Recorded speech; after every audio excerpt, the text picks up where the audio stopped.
Ivan is pushing forward. Fight them back and retake that position.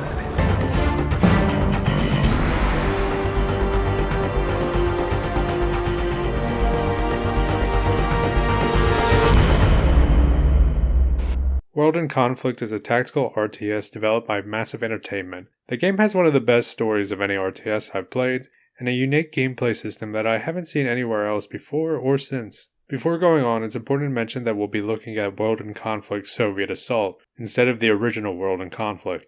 If you're wondering what the difference is, Soviet Assault adds 6 missions that are integrated into the original campaign, and in this mission you also play as the Soviets, hence the name. It also adds 2 multiplayer maps, but we're not going to be talking about those. Now we'll be mainly looking at the campaign because the multiplayer requires interacting with other people, and it doesn't work anymore. I've read that there are ways to get around this, but I'm not entirely sure. But if you're interested, you can still play with bots, which you'll see occasionally. Now with that out of the way, let's look at World in Conflict. World in Conflict starts in 1989. Back then, the Soviet Union wasn't doing so hot. Its economy was collapsing, and the members of the Union and the Warsaw Pact weren't so happy about being connected with Moscow. In this dark hour of crisis, Moscow isn't sure how to solve this problem. But they come up with a logical plan. Demand that the free world give them massive financial aid, or they will invade Europe. And how did that plan go? Today we liberate West Berlin from the American oppressor. The first mission of the campaign is an introduction to our Soviet characters. But what do all Soviet forces require? A member of the intelligence branch to provide support and keep up morale. This comes in the form of KGB officer Valery Lebedev. Your sense of self-importance hasn't lessened, I see. But I am very important, am I not? Or at least my dear old father-in-law is. The man in command of this whole operation is Vladimir Orlovsky. Who's he? Don't you know? That's Colonel Orlovsky. He's a legend. He will be the one giving you your objectives throughout the Soviet missions. As characters, we'll be learning more about them, but for now, all you have to know is that neither of them are happy about the coming war. I can't say I'm very happy about all this. The Politburo knows what is right. Ours is but to obey. And one more thing, the player character is called Romanov. We never see Romanov, but he's the one speaking in the voiceovers between the cutscenes. They had been to Afghanistan. They knew war. The first part of the mission is simple. Our order is to plant charges on some anti-air missiles to open up the skies for the coming attack. With the squad of Spetsnaz, this should be a cakewalk. And with that, our mission begins. Begins? We should talk about camera controls. In other RTS, you use the mouse to move and pan around the map and screen. And on occasion, you can also use the WASD keys to move the camera around while using the mouse for unit controls. World in Conflict does it a bit differently. The WASD keys is how you move the camera, while the mouse is used to pan around the screen. Now this might seem a bit odd at first, but there is a reason for it. Units in World of Conflict have at least one special ability, and some have 2. With one hand on the keyboard, you're naturally encouraged to use those special abilities. Back to the mission, after planting the charges, the assault is ready to begin. But before it starts, we're introduced to the final member of our little Soviet trio, Nikolai Melashenko. We'll show them the might of the Soviet Union! Get your vehicles! We go to war! Melashenko brings loyal enthusiasm that will surely bring this war to a quick end. With our group together, the mission finally begins in earnest. We lead a small tank squadron through the opening battle of World War III, taking ground as you grind your way through enemy tanks and helicopters, before holding off the last major attack while luring the enemy into a devastating bombing run which wins the day. With such success, the war will soon be won. So that didn't happen.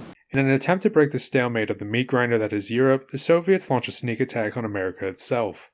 The first American mission reflects the chaos the characters are currently facing. The first Allied character we're introduced to is Bannon, who seems to have everything in hand. Yes, this is Captain Bannon. I'm trying to reach the Major. What? Who's in command then? What do you mean, I am? We're also introduced to Parker, who is the player character, and unlike Romanov, Parker has a model and a face. Well, at least part of one. This mission was the original introduction mission, so it's not exactly high on the difficulty level. You mainly roll around taking control of command points, which is my segue into talking about objectives. When talking about objectives of World in Conflict, we need to talk about command points. Command points are areas on the map that need to be occupied by your forces. These command points are divided into multiple sections, usually 2, but sometimes more. You'll need to control all sections of a command point for it to be considered under your control. When you are in control of all sections in a command point, you will automatically build fortifications. There are 3 fortifications: anti-infantry, anti-tank, and anti-air. And while they don't seem like much, each needs to be treated with respect by what it's made to counter. This automatic building goes faster the more units you have on that section of the command point, and if no one is on the section, then nothing is built. Now, dividing command points into multiple sections seems odd, but it forces the player to divide their troops between multiple sections in order to maintain control of the command point. Sometimes these sections are only a few feet away, but other times your troops will be out of range of one another, meaning that some thought will need to be put into how you divide your forces. Another bonus of dividing command points in such a way is that it allows the player a degree of leniency in failure. The enemy can take one part of a command point without having the player fail the mission. Now, the main objectives in the campaign can be boiled down to 2 points: take a command point and hold a command point. On the few occasions when you're not in control of units, or in control of units that can capture command points, you'll be supporting your allies who are defending or capturing command points. So in the main campaign, there's not a whole lot going on in terms of main objectives. The side objectives, on the other hand, are a bit more varied. The most common ones are destroying specific targets and trying to complete the main objective within a certain time. The other ones are likely repairing units or trying to complete a mission with minimal losses. While completing main objectives complete the mission, completing side objectives will usually provide you a bonus on the current mission. Repairing anti-air defenses will prevent a wave of helicopters from attacking you, completing an objective within a time limit will get you a free unit, and so on, so it's worth completing side objectives. While the second mission serves as a bit of tutorial for gameplay, when it comes to the narrative, the primary purpose is to introduce us to Bannon and get a sense of his character. A lot of civilians have gathered at the Kingdom. We have to get them out of there before it's too late. What we need, Sergeant, is to get the hell out of this city before it's too late for all of us. Those civilians were damn lucky I was around to save their butts. It also serves to introduce us to 2 minor characters who will be reoccurring throughout the story, Michael and Anton. We'll be talking about them later. Despite the heroics of the American forces, Come on, you got it! Me and my boys are gonna set you up for a dinner date with Stalin! the Russians are too strong and we're forced to abandon Seattle. After fighting our way out of the city, we're introduced to Colonel Sawyer, who Bannon knows. This is Eagle 6. Captain Bannon, is that you? Colonel Sawyer? How the hell? No time, Captain. And from their first lines of dialogue, you can tell the two have a shaky history. With a rally point set, we move on to the next mission. With the arrival of Colonel Sawyer, who Bannon is thrilled to see. Wonder when Colonel Sawyer will get here. We need the reinforcements, but I could do without him. And the reinforcements still a while out, the only thing Bannon and Parker can do is wait and hold back the Russians, giving civilians time to escape. There's also a strange objective to rescue some civilians and a family of a general. I think this only exists to show us a cutscene where Anton hands a mother a dropped pacifier. I wonder if that's supposed to tell us anything about his character. We also learn more about Bannon's character. Good, you got him out. I'll let the general know that his family is safe. After holding off the first wave of Russians, we get to meet Colonel Sawyer in the flesh. And Sawyer is thrilled to see Parker. Lieutenant Parker, good to see you alive. Bannon, on the other hand, less so. Seems I can't get rid of you. Seems that way, Colonel. We also get introduced to Webb. There's not much to say about him at this time. The Colonel's plan is to hold off the Russians until a bomber can arrive and destroy the bridge. Bannon will hold off the main force while we secure the rear. After securing the area and evacuating a local hospital, our units are taken away from us and we're told to use tactical aid to assist Bannon. Tactical aid is one of the unique gameplay features of World in Conflict. You can kind of imagine tactical aid as a special ability, though while not technically correct, it gets you in the right frame of mind. But before getting into what tactical aid does, you first have to get the points to use it. But don't worry too much about that, because tactical aid points are gained by killing enemies, capturing command points, repairing vehicles, and making fortifications. So as long as you aren't sitting around doing nothing, you'll be getting tactical aid points. Now each type of tactical aid has its own cost. The bigger and deadlier ones will generally cost more, and tactical aid can be called in up to 3 times at once, but the more you want, the more you'll have to pay. Now that you have the points, you can call in tactical aid anywhere you like. Yes, I mean anywhere on the map.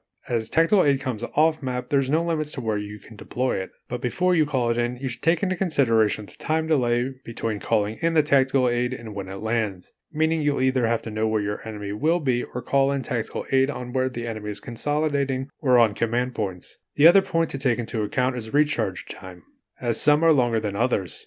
Now onto the tactical aids themselves. I'm not going to be talking about each individual tactical aid for two reasons. First, you don't get access to all of them in the campaign. Sorry, Chemical Strike. Second, there's a lot of them. 19 in total.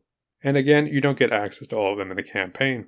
Now, tactical aid can be divided into three groups: non-destructive, selective strike, and indiscriminate strikes. Non-destructive tactical aids grant you additional information and units, so think aerial recon and airborne infantry. Out of the three types, I think it's also the one you'll be using the least. Not because it isn't helpful, but when you're dealing with hordes of enemies, things that kill enemies will be more useful to you. Selective strikes are tactical aids that are powerful against certain units and occur in a specific area. For example, the napalm will destroy infantry in one hit, but doesn't do much against armor. The anti-air strike will destroy helicopters in a small area, but will leave anything on the ground unharmed. Indiscriminate strikes do damage to everything, friend and foe. The power of indiscriminate strikes grows with the more they cost. So the light artillery barrage is good against infantry and light vehicles, while the carpet bomb will destroy anything it touches. As you play, you'll get a feel for which tactical aid is good in a certain situation, like using the precision strike to destroy buildings and fortifications, but not to stop an enemy from advancing. But as you play, you'll start to find yourself using them for reasons other than their intended purpose, like using napalm to destroy a group of trees to open a path, or to expand the field of view for your units. With our help, Bannon is able to retreat across the bridge, which is then destroyed. We then get a cutscene with Michael and Anton discussing cutting-edge 1989 technology. What's that thing? This, my friend, is a portable CD player. But there are no batteries, only then to be interrupted by Bannon almost running them over. Watch out! Stow away that toy, soldier! But it's from my daughter, sir! We also learn that Anton has a daughter. Switching back to Romanov and the Soviets, while the initial invasion went well, problems are already starting to show. The American regular army has regrouped and is now starting to resist. The Soviets are also starting to run into guerrillas. After an initial scouting of the area, we find nothing, so we move across the river and run into Americans. Dealing with them swiftly, the main force is ready to advance, before the bridge is destroyed. Черт побери! Clear the bridge! Clear the bridge! The main thing to take away from the following cutscene is Malyshenko's frustration at being unable to rescue his men. We don't have time for diversions and flanking maneuvers! I need a bridge there! Returning to the mission, we are able to call in reinforcements in order to create a diversion. One thing you might have noticed is that World in Conflict isn't your typical RTS. You're not going to be building any bases, which will then produce units. Rather, you'll be calling in units through the reinforcement menu. The number of units you can call in are limited by your reinforcement points, with units having different costs. The general rule is that the better the unit, the more it will cost. You may on occasion get more reinforcement points when you complete objectives, but generally you'll have the same number of points throughout a mission. If a unit is lost, then the reinforcement points will be refunded to you, but not instantly.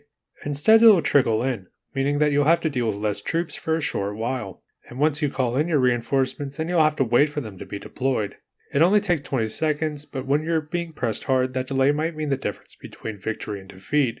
Once you have your reinforcements selected, you then have to select an area to deploy them to.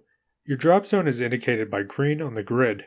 This may change depending on the situation, allowing you to keep your drop zone close to the action so you can get your new units into the fight quickly. With our forces together, we launch an attack to secure the crossing. We then press on towards the farmhouse and find it crawling with enemy units, even though it wasn't when we were there a few minutes ago. Instead of trying to take the farm, we instead bomb it. With that out of the way, we return to the bridge and dig in, as the main enemy force will soon attack. When once we're dug in, the assault begins. The AI in the World of Conflict campaign is something I want to talk about, and I want to preface with I'm not a game developer of any kind, so these are just my observations. As you might have noticed by now, the AI has a tendency towards suicidal charges and holding its position till the bitter end. I think the AI works in the same way as the player. They have only two objectives, attack or defend. As a result, they throw themselves at you or hunker down and wait for what's coming their way. This goes for the friendly AI as well, as watching some of their battles is rather interesting. But while playing, I started to notice that something was missing. I've mentioned how units have at least one ability, or maybe even two, and these can help the player overcome the odds. But the AI doesn't use them, not the enemy or your friends. In the whole campaign, I never once saw an enemy armored transport launch a missile, or a tank deploy a smokescreen.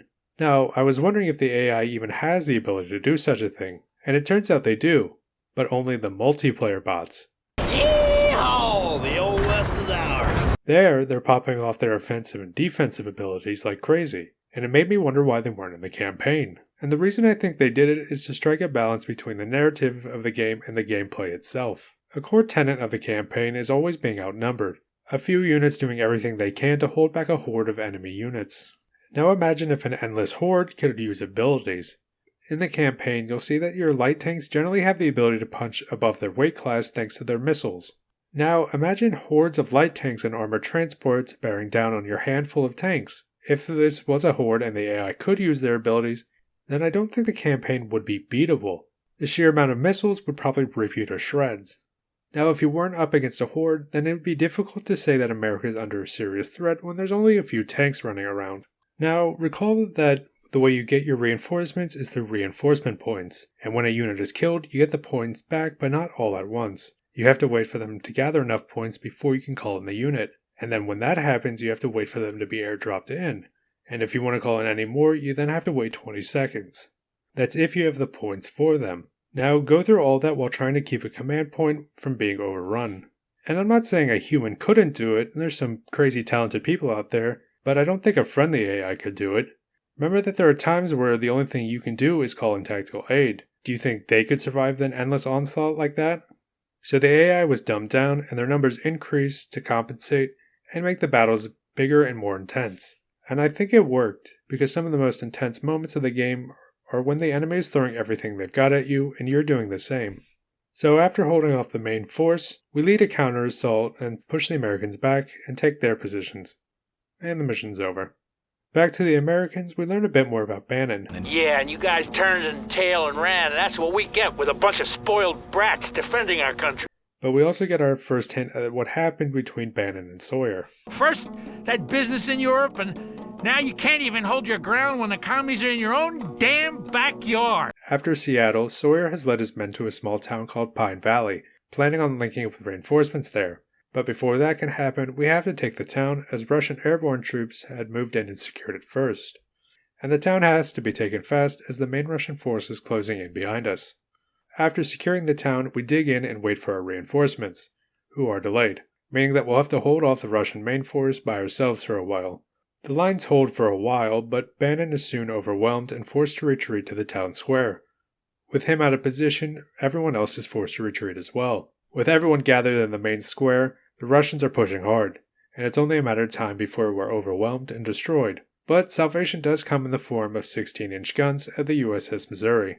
With the support of the biggest guns in the Navy, we're able to hold off the Russians in a section that goes on a little too long for my liking. But we do get my favorite line in the game. Damn you for being late, Wilkins, and bless you for coming. The next mission starts with Michael trying to get his pay transferred to his ex-wife. But bureaucracy gets in the way, and not even violence will stop it. I'm gonna beat these damn Russians, and then I'm gonna hunt you down. How do you like that? Yeah, hunt me down with a 451A.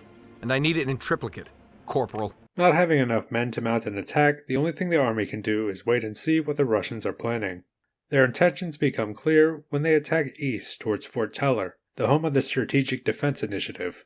Now, to those not familiar with the Strategic Defense Initiative, it was a defense project oriented at destroying nuclear missiles, and as the game says, what we knew, and they didn't, was that the project was a bust. If the Russians reach Fort Teller and discover the truth, then nothing's going to stop a nuclear war.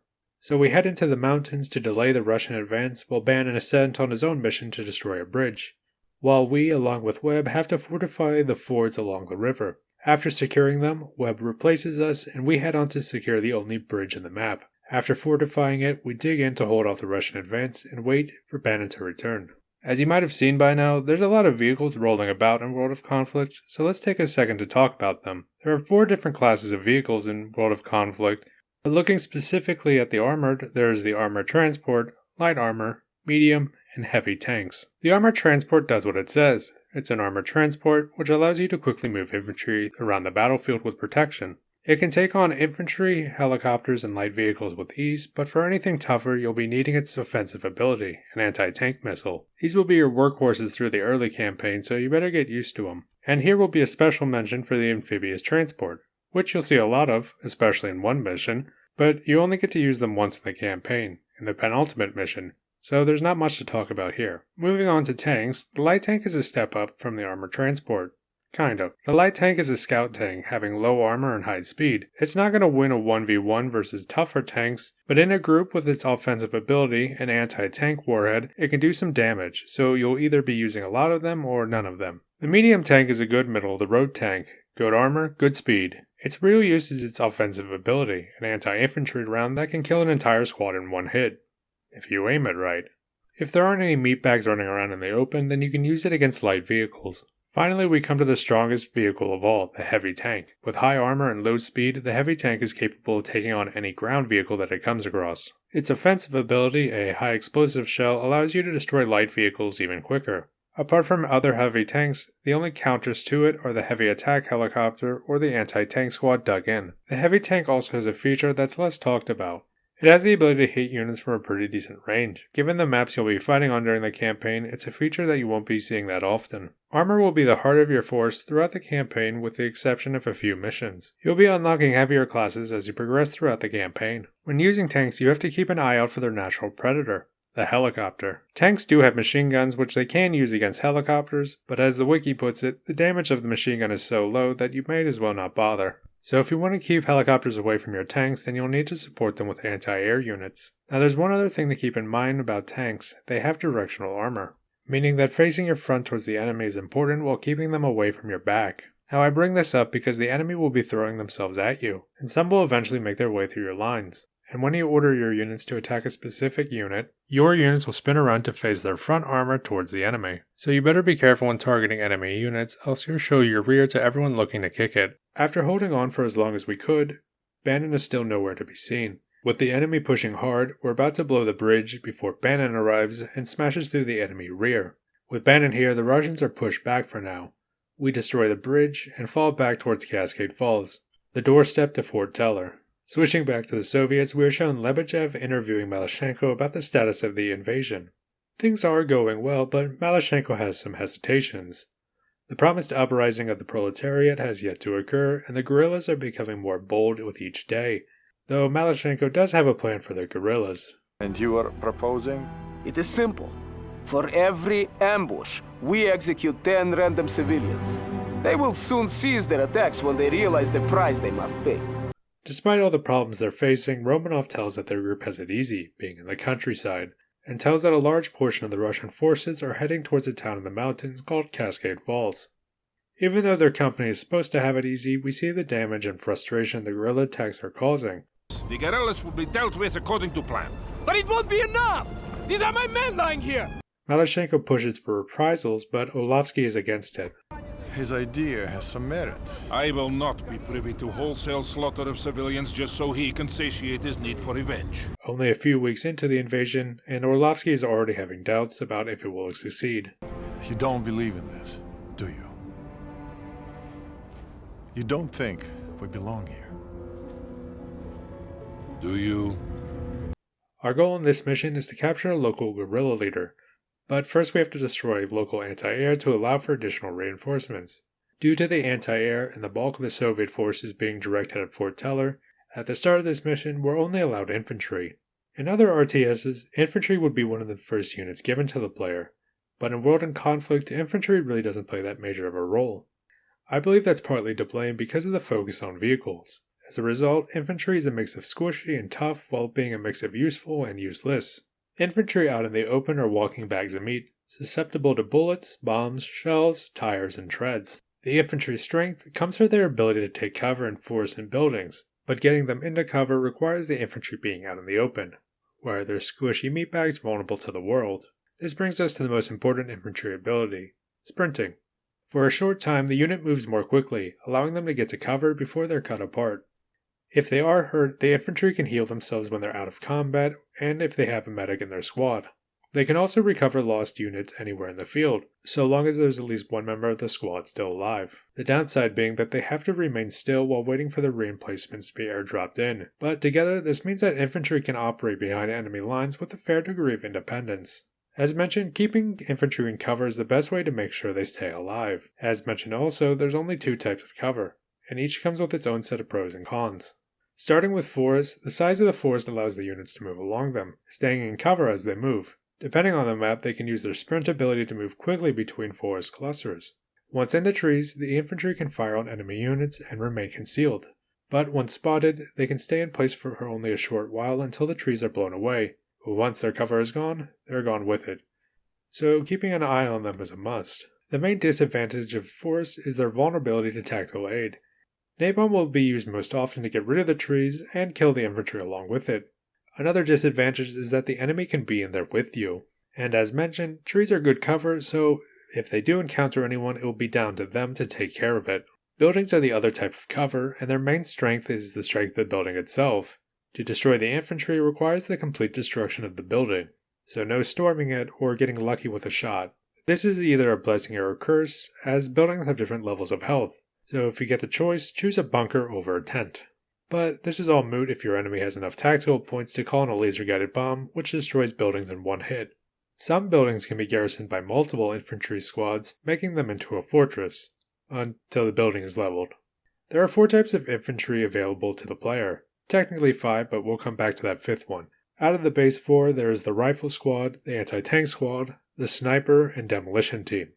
Getting the bat out of the way first, the rifleman squad is your base unit and is only worth mentioning because they are apparently good at fighting helicopters, at least according to the wiki. They do have one heavy weapons specialist equipped with an anti-tank weapon, but given all the armor rolling around, you're going to be needing more than one. Onto the demolition team, the only thing to mention is that they have the ability to place explosive charges. These charges can be detonated remotely and do a bit of damage, a potentially useful ability that you'll never see because the demolition team is rarely available in the campaign and there's only 1 soldier in the unit. Onto the useful infantry units, the anti-tank squad comes with 3 members equipped with anti-tank weapons, which allows them to tear off light and medium vehicles with ease.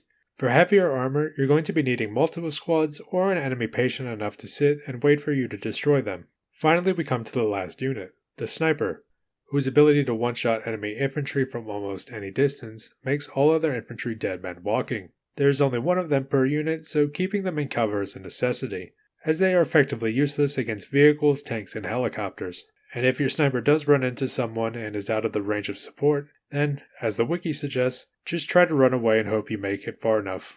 In the campaign, you'll be seeing the anti-tank squads the most, as they are the most useful against the hordes of enemy vehicles that you'll be running into. Protection against enemy infantry will rely on your own vehicles for support, and when you have transportation for them, they make for a nice surprise for unexpected vehicles and fortifications. As for the sniper, you're going to be seeing less of them as they are available only on certain missions. Now, before reaching my conclusion on infantry, I mentioned that there was technically a 5th infantry unit. That would be the airborne troops. These units are available from the tactical aid menu and are only allowed on certain missions. But because they are under the tactical aid, they can be deployed anywhere on the map. Now, the airborne squad isn't much, only 4 members, none of which are carrying anti-tank weapons. So anything with wheels and treads you should probably run from. But where they do shine is their special ability to call in an artillery strike, an ability hampered by its limited range and recharge time, but since airborne troops are under the tactical aid menu, you can call in as many as you want so long as you have the points to do it. Now, I haven't talked about infantry up to this point for a reason. With so much metal running around the maps, they aren't really that useful. I think there might be some personal bias in that statement, but there's a number of missions that don't let you call in any infantry. And there are no missions that are infantry only, rather just starting sections that later expand what units you can call in after completing an objective. After destroying the anti-air, the area is destroyed as our troops are relocated to prepare for an assault on a nearby hill.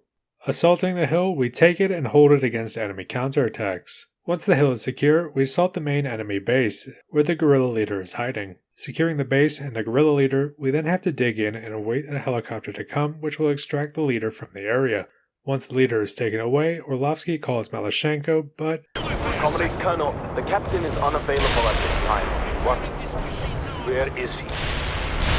Comrade informant, Colonel. He went to investigate suspected insurgent activity at a farm nearby. Malashenko was later found about to execute civilians for harboring weapons. After a warning and a bit of foreshadowing, For good or ill, you have chosen your course. But have you chosen yours, Valeri? Sooner or later you will have to. the mission comes to an end. Switching back to the Americans, we get a little scene with Anton and his daughter. I'm on a fishing trip in the mountains, sweetie. It's beautiful here. Snow everywhere, and the air is so cold you can see your breath. I want to see snow too. Isn't that nice? The situation is grim. The Russians will be throwing everything at us in hopes of reaching Fort Teller. Defeat is not an option. Even Bannon seems to finally understand the gravity of the situation. Not gonna lie to you, the Russians will throw everything they have at us, and we have to hold no matter what. We'll hold, Colonel. The plan is simple. Hold the Russians on the flanks, forcing them to come down the center. With Webb and Bannon guarding the crossings, we are left to support. When looking at the map, you might notice how colorful it is. Well, that's because it's Christmas time, so people have put out their decorations. There's a lot of little details like that in World of Conflict. The most obvious one is that all character portraits are different, even minor characters who only get a few lines in a single mission. Some character portraits even have details that let us know about the character itself, like a kiss, a mask, or even a patch on a helmet. Things that happen in cutscenes will also carry on to the campaign mission. You'll see a helicopter get shot down, and there it is. When a battle starts in a populated region, you can zoom in and see people fleeing their homes. In areas under occupation by the Soviets, you'll see posters and propaganda. You'll have the normal "we are all friends" propaganda, while also seeing messages telling locals to turn in their weapons. When we get to France, the signs are still there, but the writing is all in French. And there are other small details that only occur on certain maps. And there is also the details with your own troops. If you zoom in on emplacements, then you can actually see the men who are manning them. If you hover around your units, you can actually hear them chatting with one another.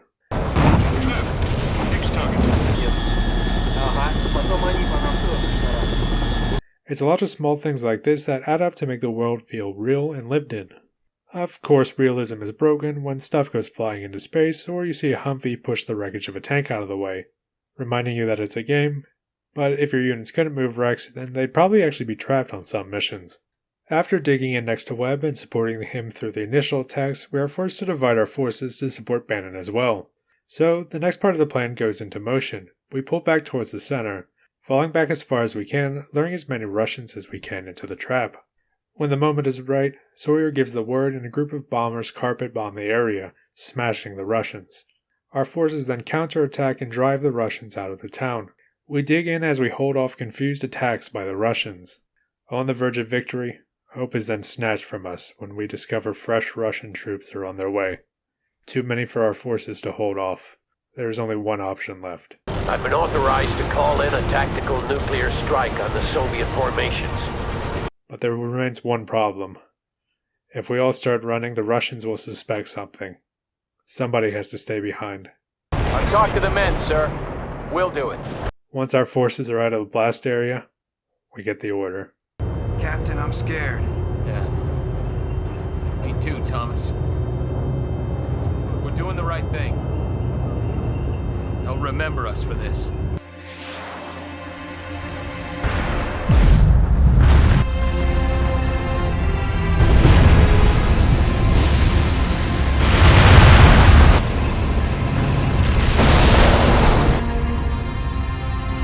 After killing Bannon and his men, we get a flashback towards the start of the war. And it seems that Sawyer has always been the way he is. You people got us into this mess in the first place, and now you're standing there with your pants down wondering what to do.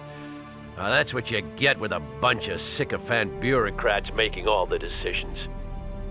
Do you accept the command, Colonel? When do I leave?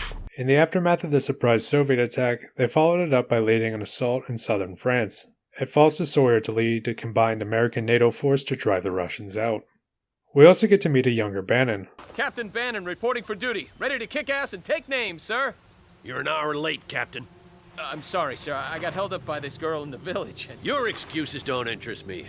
We're also introduced to Jean-Baptiste Sabatier, a French liaison officer we won't be talking much about. Oh, and there's this random guy called Parker there as well. During this section of the campaign, you'll be commanding NATO forces. If you're wondering what the difference is between America and NATO gameplay-wise, well, it's nothing. The vehicles are different, and NATO troops have different accents depending on what country they're from. The first part of this mission is to secure a hilltop, which the Soviets are using as an artillery firebase. While assaulting the hilltop, take care where you call in your tactical aid, else you'll accidentally destroy the 2 anti-air units that are there. Once you secure the hilltop and kill the hidden infantry, you'll also be given access to a pair of heavy artillery. Now that we have anti-air and artillery, let's talk about support vehicles. By the name, I think you're going to be able to guess what their purpose is. The stuff you'll be working with are the troop transport, repair tank, medium artillery, medium anti-air, and heavy anti-air. The troop transport is a truck that can be used to transport troops, but I don't recommend it because while they're fast, they're also lightly armored. What you'll actually be using the troop transport for is repairing other vehicles. It does have a machine gun, and its offensive ability allows it to switch to armored piercing ammo, allowing it to do more damage to light vehicles for a short while, but killing isn't the purpose of the troop transport. For a chunk of the campaign, you'll be seeing the troop transport a lot, but towards the start of the second act, you'll be seeing the repair tank more and more, with the exception of the occasional mission that doesn't allow you to call in the repair tank. Speaking of the repair tank, it's the only vehicle that's solely dedicated to repairing. It doesn't have any weapons and can't carry any troops, but it does have greater armor and health, meaning it can actually take a couple of hits. The abilities of the repair tank are focused on, well, repairing. Its offensive ability allows it to heal a great amount of damage instantly, allowing you to save a heavily damaged vehicle that's on the verge of death, or quickly get another one back into the fight. Its defensive ability allows the repair tank to repair itself. Where you would need multiple troop transports to keep each other alive, you only need one repair tank. So as soon as you get the repair tank, you should probably get it. Moving on to artillery, I'm going to condense these two into one section. Medium artillery is better against infantry and will hurt vehicles, but it has shorter range than the heavy artillery. The heavy artillery has longer range and will absolutely destroy everything it hits. Both artilleries have the ability to deploy smoke screens. That's all I have to say about it. The main issue with artillery is the delay from firing to the rounds landing. The few seconds it takes for your shells to land allow your enemy a chance to move. So when using artillery, I found myself aiming at the routes the enemy takes and stationary targets like buildings or command points. The use of artillery will come down to the player's personal preference. There are times in the campaign when you'll be given artillery to use, or you can recover it from certain side objectives. Finally, there is anti-air. Medium anti-air is weaker than its heavier counterpart, it also has shorter range and deals less damage, meaning that it's more vulnerable to helicopters. But the medium anti-air is more versatile. Its offensive ability allows it to lower its guns and fight ground units for a short time. The ability is weaker against armor, but against infantry and light vehicles it will absolutely shred them. The heavy anti-air is focused on killing helicopters. With powerful missiles that can take down a helicopter in only a few hits and long range, anything flying has a dangerous foe waiting for them. The issue with the heavy anti-air is that it is utterly defenseless against ground units, meaning that it has to be supported by other troops. In the campaign, the two main support vehicles you'll be using are the troop transport and the repair tank, as you'll definitely be needing those repairs. Artillery and anti-air, on the other hand, are more situational. Artillery is available on more missions, but again, its use depends on the player. On the other hand, the use of anti-air is obvious, but it's not seen as often. And on the occasions when it does show up, it probably means that you're going to be running into helicopters at some point. After securing the hilltop, we move on to assault a nearby village. After taking the village, we dig in and hold off a Russian counterattack. Once that is over, the mission is complete. The next mission starts with a little cutscene between Sabatier and his wife. I wonder why they're showing us this. After that, we learn our real objective, the Soviet HQ. If it falls, the remaining Russian forces will be leaderless and at the mercy of NATO forces. We will be leading the assault, and Bannon and Sabatier will be flanking southwards. Bannon, being the young hotshot, takes the news well. Sir, we might miss the battle! Is this about fame and glory, Captain? No. You'll find none of that here. Our objective in this is simple: destroy all enemy strong points to secure the village. Thus beginning one of those missions. You know, the missions that are either a cakewalk or an absolute mess because you moved one guy 2 feet to the left instead of 1.9 feet? Narrow streets make it difficult for tanks, and there are snipers everywhere on this map. The one thing I will recommend is completing the side objective to capture the heavy artillery and getting a scout helicopter to find where the infantry are hiding, then send them straight to hell. Once the village is secure, we learn that the Russians are launching a counterattack. Thankfully, Bannon is on his way. This is Bannon! I'm moving toward the bridges now! Bannon, turn around and return to the Commandant! Bannon, come in! After holding off the attack, Bannon learns that his actions have consequences. Eagle 6, come in! They're all around us! Merde! It's an ambush! Mais on est perdu! C'est la... Switching back to the Soviets, we learn that Malyshenko is a new father. Kolya, my dearest, I am so happy to tell you that you are now a father. As to the status of the war, well, it isn't going great. Europe has devolved into a meat grinder, and the Soviet High Command is looking for ways to swing the war back into their favor. So they've come up with a plan. Assault the Norwegians to destroy anti-air positions, allowing Soviet bombers a greater area of operation. So the mission begins with an amphibious assault. At the start, you aren't allowed reinforcements until you complete the first objective. Once that's complete, you then rush over to save a stranded transport. With everyone together, we assault an anti-air position, capturing it and preventing NATO jets from blowing us to Kingdom Come. In the following section, we have to defend the captured anti-air missiles, but we do get to use a special tactical aid, the incendiary bomb, to help defend us. It's a fun tactical aid that you should use to bomb this base over here when you have some free time. No reason. Once the anti-air base is secure, we then move on to secure the base we decided to bomb for no reason. Once we take it and hold it, the mission ends. But in the aftermath, we learn that NATO has been doing some raiding of their own. Switching back to NATO, we're told that Sawyer and his men are heading to Norway to help lead a raid into Russia in order to recover data from a downed plane. Sawyer has an issue with one of his captains, no idea who, but with how the war is going, qualified officers are in short supply, so he has to make do. We also are told that Bannon is never officially punished for what happened to Sabatia, though Sawyer does give Bannon a talking to. But it was hard to say whether the Colonel's words had any lasting effect. This mission is one of the weaker in the campaign, more so because you're limited to infantry than anything else. So you secure the site and hold it until the film can be recovered, and then you destroy the plane. But our actions haven't gone unnoticed. A Russian response force is now on its way, so we're going to have to move quickly.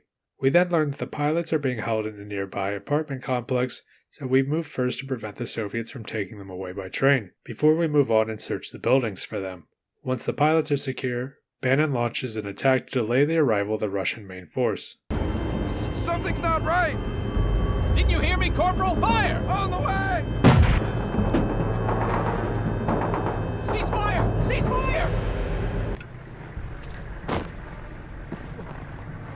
Why did they advance like that?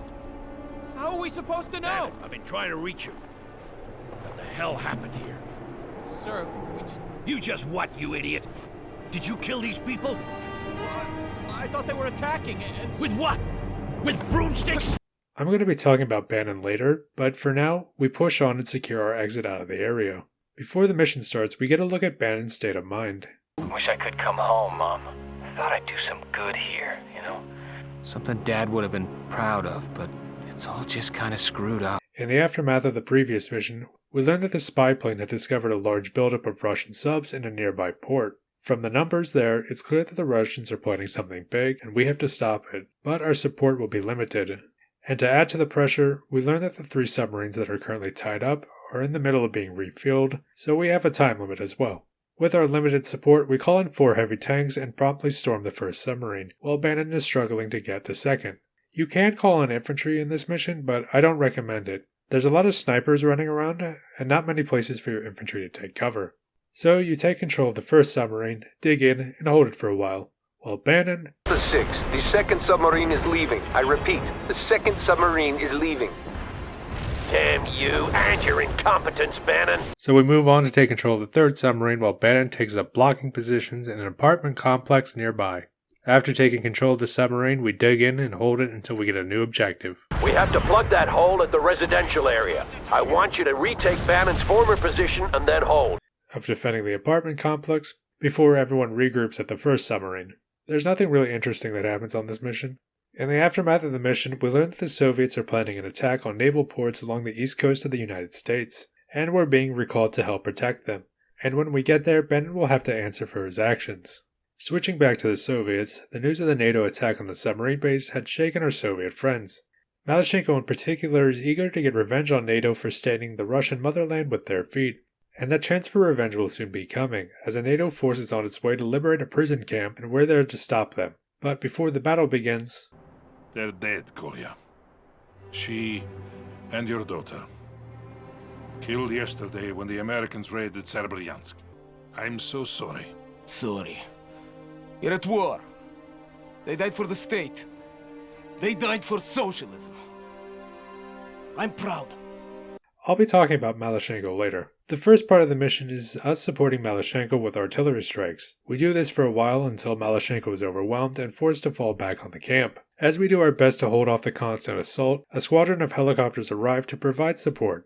And we can also discuss the last category of units in World of Conflict, air, or helicopters if you want to be more specific. There are 4 types of helicopters: transport, scout, medium, and heavy. But in the campaign there are only really 3 because in no mission can you request a transport helicopter. They're around, but you never get to use them. The scout helicopter does what the name would imply.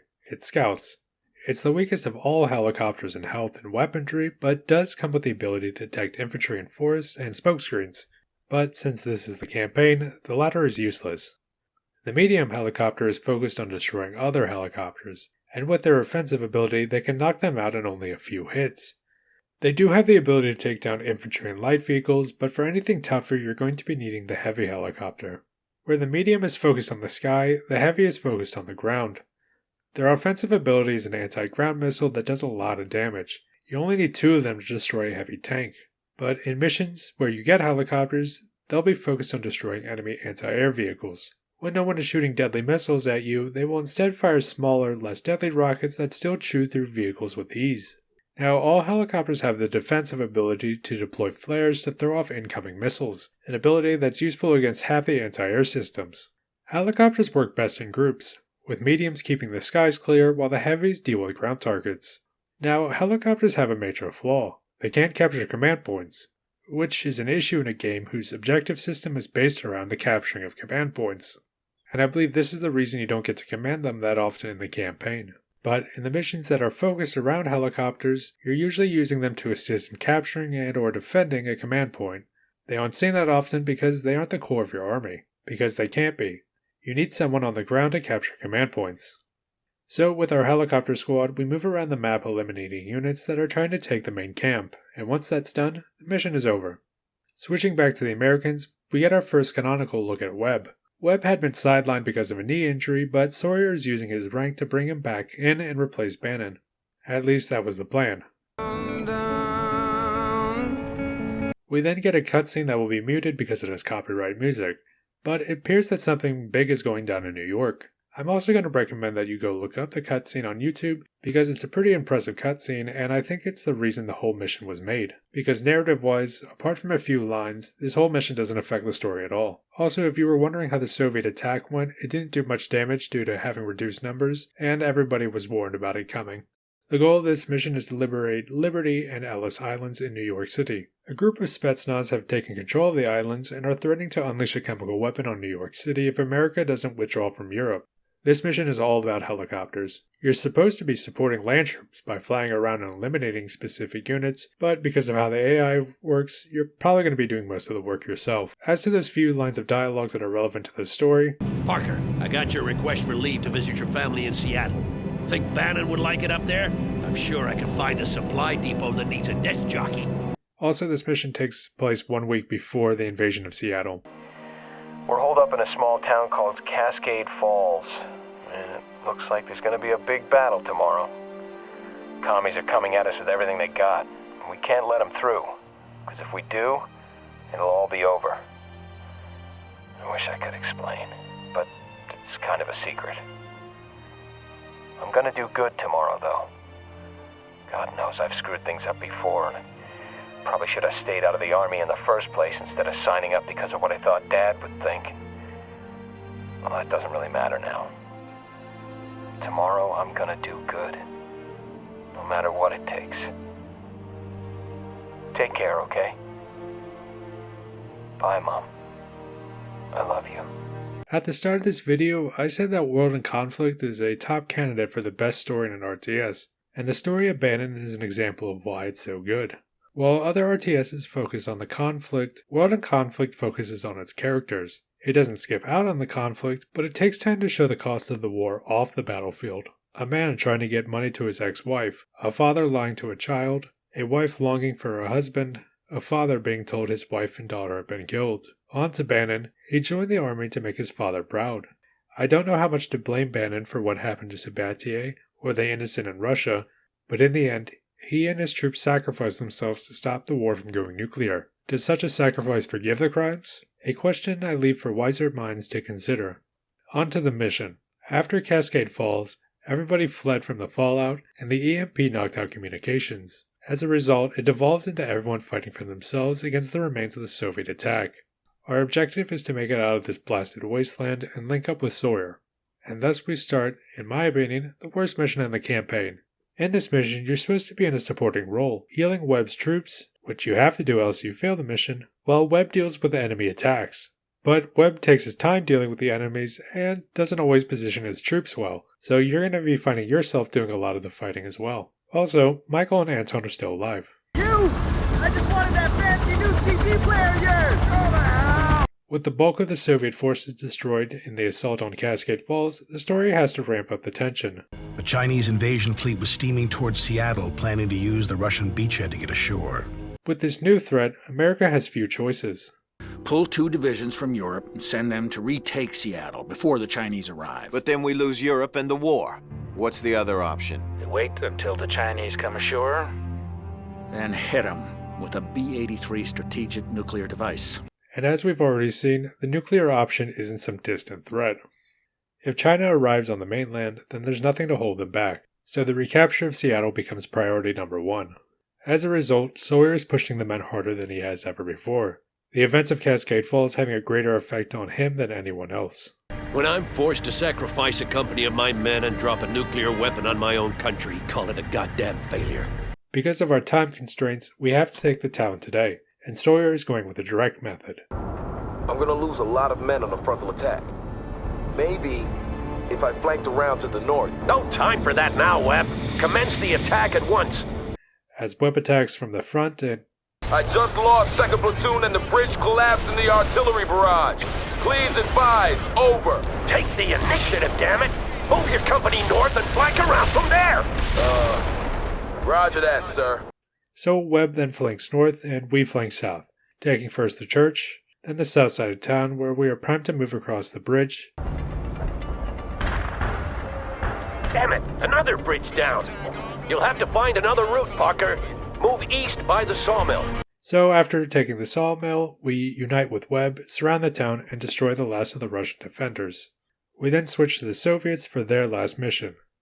As we saw earlier in the Soviet missions, Orlovsky was already having doubts about their success, but after Cascade Falls, Orlovsky can see the writing on the wall. We are defeated here. I know it and you know it too. Across the region, Soviet forces are in full retreat, hoping to find some relief in Seattle. But to get to that relief, they first have to reach Seattle. The first part of the mission has us commanding helicopters as we defend a convoy from enemy attacks. It's slow going and not all are happy about this. Malashenko, we do not have time for this delay. You should leave the wounded to the Americans. After clearing strong points, eliminating enemy artillery, we assist in destroying the enemy command post. In a cutscene, we learn that Orlovsky has given up all hope and is planning on taking his men to a ship, which will then take them back to Russia. Malashenko doesn't take this well. Malashenko of the Soviet army, and you are acting like a traitor. I'm doing this for the men, Kolya. Those men don't belong to you. They belong to the state. My wife and daughter didn't die so that you can turn tail and run. But we don't belong here. This entire venture has been a fool. In the aftermath, Lebechev finally makes his decision. To all Sokol elements, this is Major Lebedev. The colonel is dead. I am taking command. In the second half of the mission, we have to hold off the American forces as the convoy makes its way out of the area. As we hold them off, Lebechev announces a change of plans. Convoy is to proceed to the coordinates I'm about to send you. We will fight off the Americans here and then follow you.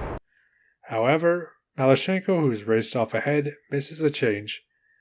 This is Lebedev, calling Captain Malashenko. Prion. They must have missed the frequency switch. Finally, the enemy breaks when we call in a carpet bomb. After all this, we're going home. Though there is one final issue. I'm sorry, Comrade Major, but since Colonel Orlovsky is dead, I can't... Captain! Without... But Lebechev seems to have that handled. And then again, I could just have my men shoot you. Perhaps your second in command is more willing to listen. We'll leave with the tide. Good choice. Malyshenko's arc is interesting, but it's missing a piece. Looking at him chronologically, at the start we see an enthusiastic soldier willing to take on the world. He then becomes a happy father, only to have it all taken away. When he gets to America though, we see him rapidly decline. His frustration about having to flank around while leaving his men stranded, his fury about the guerrillas attacking his men, a fury so hot that he was going to defy orders and have civilians executed as punishment for it. But by the end he's openly suggesting that they leave their wounded behind. The men that he clearly loved now belong to the state. The seeds of conflict between Malyshenko and Orlovsky were planted, but it feels like there's something missing in Malyshenko. That final part where he devotes himself, body and soul, solely to the Soviet Union. An argument could be made that it happens in the aftermath of Cascade Falls, but Malyshenko makes no mention of it in the final mission. While I could gripe more, it's important to remember that the Soviet missions were part of an expansion that had to be fit into the original main story. So maybe there was more planned, but the confines of the original story, including the flashback in time to Europe, proved too difficult. Switching back to the Americans for the penultimate mission, we get our only major character development for Webb. Hey baby, it's me. Pick up the phone. I know you're there. In the form of a call between him and his wife, who is upset that he returned to frontline service. There is one line I want to focus on though. But the Colonel, I think he feels that we failed somehow, that we should have been able to stop it. And now, he's trying to make up for it. Just to clarify, we know that he thinks that because he said as much in the last American mission. But it's an interesting question to ponder. The goal was to stop the war from going nuclear, which they did, but at the cost of Bannon and his company. To someone looking from a distance, they would probably say that was a fair trade, but what would the men who were there say? Sawyer thinks they failed. He had to sacrifice his own men.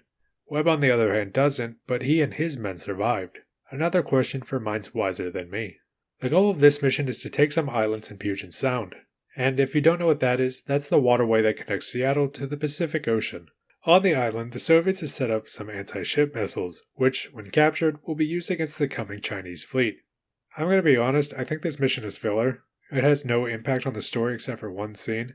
But we do get to use the amphibious transport, and its ability to traverse water will come in handy when we have to secure those anti-ship missiles placed on top of a hill. Okay, so in fairness, the reason you start with them is because you have to destroy anti-air fortifications before you can bring in additional reinforcements. In this mission you have a time limit to complete your objectives, but I always found the hardest part of it is the secondary objective where you have to locate and eliminate 3 squads of Spetsnaz, because I keep thinking they're all on the north side of the island when there's actually one right here in the middle. Anyway, on to the scene that matters. Did you hear about the nuke on Seattle? Did they nuke Seattle? No! But the president is going to if we can't throw the Russians out! But that's crazy! And if anyone was wondering about the CD player... Don't lose this, man! Yeah, might as well. I can't find any batteries anyhow. Now you might be wondering why that scene matters. Well... Mom, the president has ordered that if... What? Michael! I can't hear you. If we fail...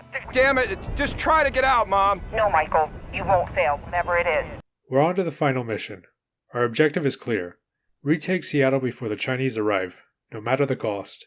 We pushed hard against overwhelming odds, and now we stand on the doorstep of victory. We're far behind enemy lines and at the risk of getting cut off, but it's victory or death. We deploy into a city wrecked by constant bombings and infested with Soviet forces. We first move to secure our command post, and once that is done, we rush back to protect it from an enemy attack. And with that out of the way, we commence our assault, clearing defensive positions on the way down to the harbor. Reaching the harbor, we take the command points while holding off constant attacks. As our time runs out, we learn the reason for Sawyer's determination. Half an hour until we have to retreat? Half an hour until detonation, Captain. Detonation? But how will we get away in time? We won't, James. We either free Seattle or perish here. Retreat was never an option. Once the harbor is secure, we then have to deal with the final Soviet stronghold, their command center. Use tactical aid to destroy every building in the complex. Once that is done, Seattle is safe. God damn them all to hell! They're counterattacking! Parker, gather your company. We'll make our stand here at the Space Needle. The Soviets surprise you from behind. They jam your communications with the Air Force, cutting you off from reinforcements and limiting your tactical aid. After a defined stand, you regain contact with the Air Force, completing the mission and the campaign. Our final cutscene is with Michael and Anton. After a long, grueling journey, we finally have the closure to the saga of the CD player. Finally, after finding some batteries, we get to listen to a cool retro song that some people from the 80s might recognize. Oh, I love it when a wiki has character. I don't know what my favorite RTS is, but World in Conflict is definitely a contender. Its unique gameplay style is something I haven't seen since. It allows you to focus on the fighting and keep the action rolling. Its story is elevated to one of the best in an RTS by its characters. They make mistakes, have to make hard choices and deal with the consequences, and at the end of the day, they're human. It does have its issues, like the ones I mentioned with Malashenko, and how little character development Webb has, but it's still by far one of the best stories in an RTS. On the technical side, there are issues as well. The AI isn't anything to write home about, the centering of objectives around command posts leads to a repetitive gameplay loop of taking and holding, some sections go on for a bit longer than they should, some units are useless, but these are all minor compared to all the pros. It's sad that we never got a sequel, as the war is far from over, and with China entering into it, we might have even got to play as a new faction in new theaters. But since we never got a sequel, we'll have to just ponder what could have been and try to figure out the mystery of these camels on our own. But we can still enjoy what we've got. So if you're a fan of RTS, then I recommend you try out this game. You can find a link to GOG in the description below. So, until next time, thank you for your time, and I hope you have a good day. Fucker!